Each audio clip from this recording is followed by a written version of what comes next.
अंग्रेज जब भारत में चाय लेकर आए तब शायद उन्हें भी नहीं पता होगा कि चाय इस कदर हमारे कल्चर में घुल मिल जाएगी। मेहमान आते हैं, चाय बना लो। ऑफिस के काम में मन नहीं लग रहा है, चाय पी लो। खुशी का मौका है, चाय पी लो। दुखी हो गए, चाय पी लो। पॉलिटिक्स पर तो चर्चा अब चाय के बिना पूरी नहीं होती है।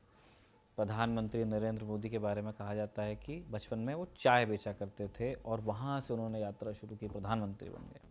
अब ऐसा नहीं है कि चाय सिर्फ हिंदुस्तान में ही प्रसिद्ध है, पाकिस्तान में भी है। चार उदाहरण आप लीजिए, चौथा सबसे मज़ेदार है, क्यों वो भी हम बताएंगे। पहला उदाहरण है एक मीम का। 18-19 में 2018-19 में एक पाकिस्तानी महिला अदीला खान का एक वीडियो बड़ा चला था, चाय पी लो बहुत अच्छी है।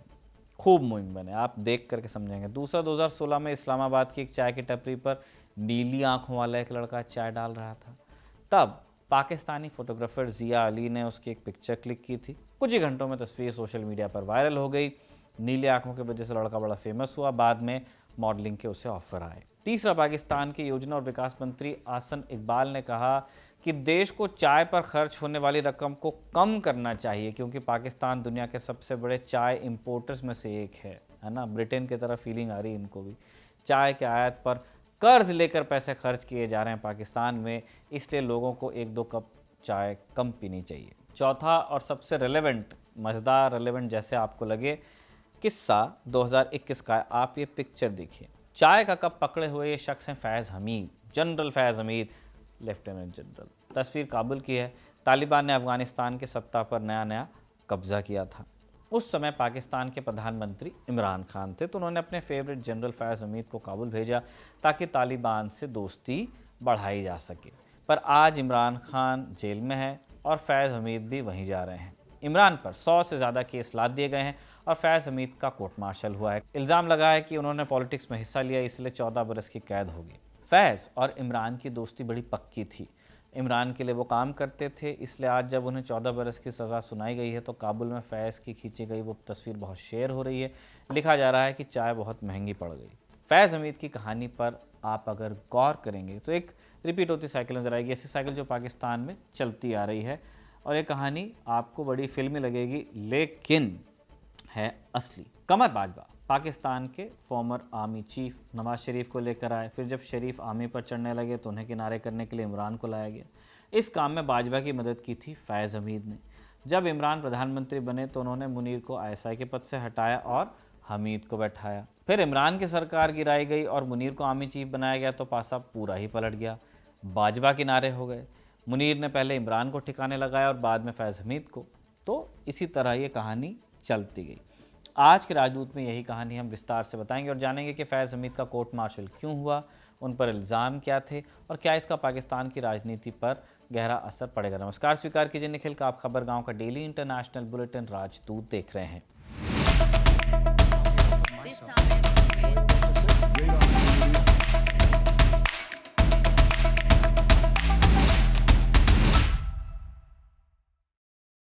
फैज़ हमीद इंटर सर्विसेज इंटेलिजेंस यानी आईएसआई के पूर्व चीफ हैं। जून 2019 से सितंबर 2021 तक इस पद पर रहे। अच्छा, जब भारत का बंटवारा नहीं हुआ था, खुफिया जानकारी जुटाने का काम इंटेलिजेंस ब्यूरो का था। अब अगस्त 1947 में जब दो नए मुल्क बन गए तो दोनों मुल्कों में फिर आईबी ही बनी, है ना। जो ब्रिटिश ट्रेडिशन था कंटिन्यू हुआ। कश्मीर की वजह से जब भारत पाकिस्तान में पहली जंग हुई तब आईएसआई बनती है और उसे खुफिया जानकारी जुटाने का जिम्मा दिया जाता है। आमतौर पर इसमें तीनों सेनाओं के लोगों को शामिल किया जाता है, इसलिए इसको इंटर सर्विसेज भी कहा जाता है। इसका जो बेसिक काम था वो यही था कि तीनों सर्विसेज को जानकारी फीड करना, है ना। शुरुआत में आईएसआई का इस्तेमाल सिविलियन सरकार ने अपने हिसाब से किया, सेना ने अपने हिसाब से। जैसे अयूब खान इसके ज़रिए अपने विरोधियों पर नज़र रखवाते। जुल्फ़िकार अली भुट्टो ने लोगों के फ़ोन इससे टैप करवाए। कौन बनता है मुखिया? आईएसआई बनता है एक 3 स्टार जनरल, है ना, एक 3 स्टार ऑफिसर। नेवी का हो सकता है, एयरफोर्स का हो सकता है, लेकिन क्योंकि हम पाकिस्तान की बात कर रहे हैं इसीलिए हमेशा आर्मी का ही होता है। आईएसआई के मुखिया कहलाते हैं director general ISI. Army chief नियुक्ति करते हैं। परंपरा ये रही है कि आर्मी चीफ 3 नाम प्राइम मिनिस्टर को देंगे, उसमें से प्राइम मिनिस्टर किसी को सिलेक्ट करेंगे। वो सिलेक्ट नहीं करते, आर्मी चीफ ही बताते हैं किसे सिलेक्ट करना है। फिर भी एक फॉर्मेलिटी तो है ही। अब हुआ ये कि इमरान खान ने इस प्रोसेस को चुनौती दी।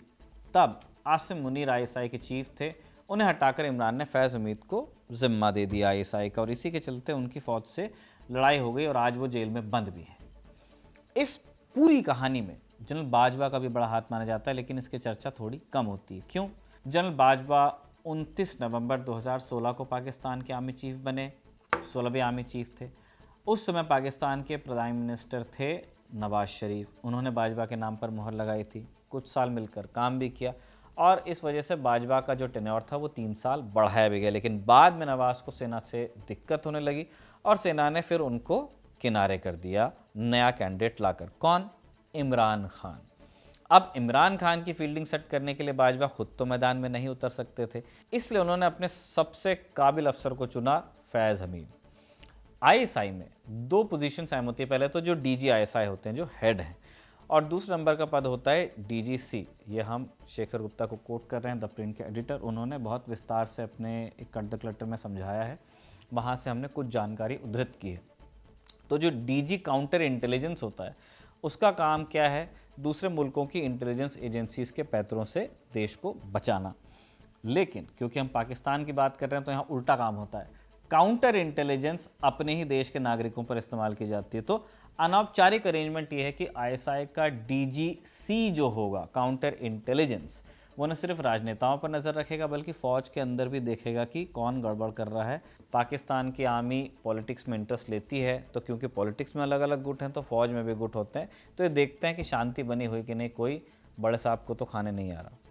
अब फैज़ हमीद इमरान की बैटिंग कर रहे थे, उनके लिए रास्ता बना रहे थे। इसी दौरान दोनों की अच्छी दोस्ती हुई। 2018 में इमरान खान प्राइम मिनिस्टर बन गए और इस समय तक आसिम मुनीर आईएसआई के चीफ बने। अब आसिम मुनीर इमरान को ख़ास पसंद नहीं करते थे। उन्होंने इमरान खान की जो पत्नी है बुशरा बीवी, उनके खिलाफ जांच की। इमरान नाराज़ हुए, आईएसआई के मुखिया के पद से हटाया आसिम मुनीर को और फैज़ हमीद को ले आए, जिनसे पुरानी दोस्ती चल रही है। इमरान और फैज़ हमीद के बीच अच्छा तालमेल चला। इमरान फैज़ के ज़रिए अपने विरोधियों पर शिकंजा कस रहे थे, सब सही चल रहा था। लेकिन फैज़ हमीद को भी रिटायर होना था, 2021 में रिटायर हो गए, नया मुखिया बनना था। अब कुछ लोग ये भी कहते हैं कि इमरान के फैज़ के साथ रिश्ते बहुत अच्छे थे, तो एक्सटेंशन देने की बात थी, लेकिन बाजवा नहीं चाहते थे। इस पर बाजवा और इमरान के बीच रस्साकशी भी हुई और अंत में नदीम अंजुम को आईएसआई का चीफ बना दिया।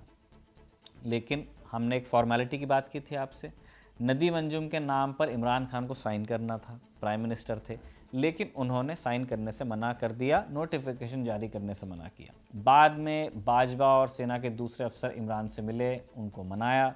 कुछ लोग कहते हैं मनाया तो क्या, धमकाया था। जो भी था, इमरान राज़ी हुए। अब ये दूसरा मौका था जब सेना के दिमाग में आया कि इमरान के साथ काम नहीं चलेगा। पहला मौका तब आया था जब उन्होंने मुनीर को हटाया था, आगे वही हुआ। अप्रैल 2022 में विपक्ष ने इमरान के खिलाफ अविश्वास प्रस्ताव लाया, उनकी सरकार गिराई। फिर मई 2023 में उनकी गिरफ्तारी भी हो गई, कुछ दिन के लिए बाहर आए, लेकिन अगस्त में फिर से जेल में बंद हो गए। तब से जेल में ही हैं, परिवार वाले मिल नहीं पा रहे हैं। अब इमरान जेल गए तो फैज़ हमीद का क्या हुआ? फिर पीछे आइए, नवंबर 2021 में वो पेशावर में कोर कमांडर बनाकर भेजे गए। अगस्त 2022 तक वहीं रहे। फिर उन्हें बहावलपुर में कोर कमांडर बनाया गया और उसी समय पाकिस्तान में आर्मी चीफ की नियुक्ति पर विचार चल रहा था। कहते हैं कि लिस्ट में फैज़ हमीद का भी नाम था, लेकिन उन्हें नहीं लिया गया। 29 नवंबर 2022 को आसिम मुनीर ने आर्मी चीफ के तौर पर शपथ ली और उसी दिन फैज़ हमीद ने अपना इस्तीफ़ा भेज दिया, जबकि कार्यकाल 2023 तक था। उनको पता था कि मैं इस आर्मी में सेफ नहीं हूँ। मुनीर आए, लेकिन कुछ दिन शांत भी बैठे। पहले उन्होंने किसको टारगेट किया? इमरान खान को, उनको जेल भेजा। फिर अगस्त 2024 में उन्होंने फैज़ हमीद को अरेस्ट करवाया। जब अगस्त 2024 में मुनीर ने उनको अरेस्ट करवाया तो उन पर आर्मी एक्ट के उल्लंघन का इल्ज़ाम लगाया और करप्शन का केस लगाया। शुरू में बहुत डिटेल नहीं आई, लेकिन फैज़ को जेल में बंद हुए अब हो गए हैं 15 महीने और 11 दिसंबर 2025 को सेना की अदालत ने फैसला सुना दिया कि 14 साल की जेल होगी। एज ऑफ 2025 3 बड़े इल्ज़ाम हैं फैज़ पर। पहला है पॉलिटिक्स में शामिल होना, दूसरा है ऑफिशियल सीक्रेट्स एक्ट का उल्लंघन करना, वैसे वहाँ पे भी है कि जो खुफिया जानकारी है आप बाहर नहीं दे सकते। तीसरा इल्ज़ाम था जिसे बोगस बताया जा रहा है, फैब्रिक, वैसे तीनों ही हैं लेकिन तीसरा ज़्यादा मजाकिया है, miss use of authority in government resources. एक और इल्ज़ाम है लूटपाट का। ये केस क्या है? दरअसल मोइज़ खान नाम का एक बिल्डर है, टॉप सिटी नाम की हाउसिंग सोसाइटी का मालिक है। मोइज़ ने इल्ज़ाम लगाया कि मार्च 2017 में फैज़ हमीद के आदेश पर पाकिस्तान रेंजर्स ने उनके घर पर रेड डाली, महंगे ज्वेलरी और कैश बरामद किए, जब्त किए आरोप के मुताबिक हमीद ने बाद में उनसे 4 करोड़ रुपए की रिश्वत ली पाकिस्तानी रुपए में। बाद में हमीद के भाई सरदार नजफ ने समझौता करने के लिए संपर्क किया, लेकिन फैज़ इसके लिए राज़ी नहीं हुए, जबकि नजफ भी पाकिस्तानी फ़ौज में अफसर रह चुके थे। आगे जाकर फ़ौज ने उन्हें भी लपेटे में लिया। मार्च 2024 में भ्रष्टाचार के मामले में इनको भी अरेस्ट किया गया। अब जब उनकी सज़ा पक्की हो गई है तो पाकिस्तानी मीडिया में उन्हें अलग अलग तरीके से याद किया जा रहा है। पीटीआई के समर्थक इसे सेना की दादागिरी बता रहे हैं, तो एक धड़ा वो भी है जो इस सज़ा को सही ठहरा रहा है। ये धड़ा वो है जो सेना का समर्थन करने में अपनी भलाई समझता है ना। मुनीर को पसंद करने वाले लोग हैं जिनकी तादाद ऑपरेशन सिंदूर के बाद बढ़ी है ऑब्वियसली। पाकिस्तानी मीडिया में फैज़ हमीद की 3 बातें याद की जा रही है। नंबर 1, टीटीपी वाला समझौता। इसका श्रेय मुख्य तौर पर इमरान खान को दिया जाता था, लेकिन डिलीवर किया था फैज़ हमीद ने। समझौता बाद में फेल भी हुआ था। वैसे समझौते में सीज़ फायर हुआ था और इमरान ने जेल से टीटीपी के 12 कमांडर्स को रिहा भी किया था, जो पाकिस्तान के लिए बाद में, या अब कह लीजिए अभी, नासूर बने हुए हैं। कहा जाता है कि पेशावर में फैज़ का आना जाना बहुत ज़्यादा था। जनरल बाजवा और इमरान ने टीटीपी के साथ समझौते का काम इन्हीं को दिया था। इसी के लिए वो अफ़गान तालिबान से भी संपर्क में थे, और टीटीपी के साथ बात बिगड़ी तो इसकी आंच अफ़गान तालिबान के साथ संबंधों पर आ गई। टीटीपी की एक बड़ी लीडरशिप आज अफ़गानिस्तान में रहती है।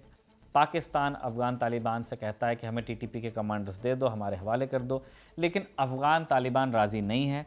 इसलिए पाकिस्तान ने अफ़गानिस्तान में पिछले महीनों एयर स्ट्राइक भी की थी और जवाब अफ़गान तालिबान ने भी दिया था। दोनों तरफ सैकड़ों लोग मारे गए। कतर और तुर्की ने मध्यस्थता कराने की कोशिश भी की, लेकिन बात नहीं बनी। इस हफ्ते भी पाकिस्तानी फ़ौज और अफ़गान तालिबान के बीच फायर एक्सचेंज हुआ है। इसलिए जब हमीद की सज़ा का ऐलान हुआ तो कहा गया कि 2021 में जो चाय उन्होंने पी थी तालिबान के यहाँ, उसका बिल अब भरना पड़ रहा है। नंबर 2, पाकिस्तानी मीडिया में क्या बात चल रही है? टीपीएल के साथ समझौता। तहरीक लब्बैक पाकिस्तान खादिम रिजवी वाली पार्टी है जो अब उनके बेटे साद रिजवी चलाते हैं। हुआ यह था कि 2017 में पाकिस्तान के कानून में एक छोटा सा बदलाव हुआ। पाकिस्तान में एक कानून था कि मुस्लिम कैंडिडेट को अगर भी चुनाव लड़ना है तो उन्हें ख़त्म नबूवत में मानना पड़ेगा, यानी पैगंबर मोहम्मद ही आखिरी पैगंबर थे। अब इस पर ज़रा सी शब्दावली बदल दी गई।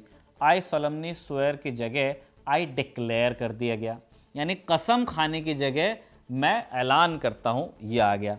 अब टीएलपी का तर्क था कि इससे तो कादियानी मुसलमान भी ऐलान करके राजनीति में आ जाएंगे, अब उनको कसम नहीं खानी है, सिर्फ डिक्लेयर करना है, फ़ायदा मिल जाएगा। इसलिए टीएलपी वालों ने इस्लामाबाद और रावलपिंडी को जोड़ने वाली जो मेन रोड है उसको जाम किया। कहा कि कानून मंत्री को इस्तीफ़ा देना पड़ेगा। फिर ये लैंग्वेज भी चेंज हुई, फिर भी ये लोग माने नहीं, तो फिर फौज मध्यस्थता करने आई और बाजवा ने फैज़ हमीद को भेजा था समझौता करने के लिए, और उन्होंने गारंटर की हैसियत से समझौता किया था कि आप साइन कीजिए, ठीक हो जाएगा सब। कहा जा रहा है पाकिस्तानी मीडिया में कि फैज़ ने टीटीपी वाला काम चाहे बिगाड़ा हो, लेकिन टीएलपी के साथ समझौता अच्छा किया था, उसकी वजह से बड़ी अनहोनी टली भी। तीसरी बात 9 मई के संदर्भ में लिखी जा रही है। 9 मई 2023 को इमरान खान की गिरफ्तारी हुई। इस पर पीटीआई के समर्थकों ने देश भर में आर्मी इंस्टॉलेशंस पर तोड़फोड़ की थी। ये पाकिस्तान के हिस्ट्री में मतलब अद्वितीय घटना थी कि सेना पर हमला किया जनता ने। कहा जाता है कि फैज़ हमीद ने इसमें पीटीआई का साथ दिया था। रक्षा मंत्री ख्वाजा आसिफ तो कहते हैं कि फैज़ इसमें सीधे सीधे शामिल भी थे। तो बात शुरू हुई थी चाय से, जो पाकिस्तान के 3 सितारा जनरल के लिए बदनसीबी का प्रतीक बनी। आप इस पर क्या सोचते हैं, हमें कमेंट बॉक्स में लिखकर बताइएगा। आज का एपिसोड साजिद ने लिखा था और इरशाद ने रिकॉर्ड किया। आप देखते रहिए खबरगाह।